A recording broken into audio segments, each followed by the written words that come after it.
Hello guys, welcome to Dhanshesh. ఈరోజు మనం నాన్కటాయ్ biscuits చేసుకుందాం రండి. ఫస్ట్ దీనికోసం ఒక బౌల్లో 100 గ్రామ్స్ బటర్ తీసుకోవాలి.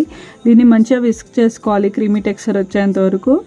అండ్ 100 గ్రామ్స్ షుగర్ పౌడర్ తీసుకోవాలి. దీన్ని కూడా కొంచెం కొంచెం వేసుకొని మంచిగా క్రీమ్ అయ్యేలాగా చేసుకోవాలి, విస్క్ చేసుకోవాలి. నెక్స్ట్ 100 గ్రామ్స్ గోధుమ పిండి వేసుకోవాలి దీంట్లో.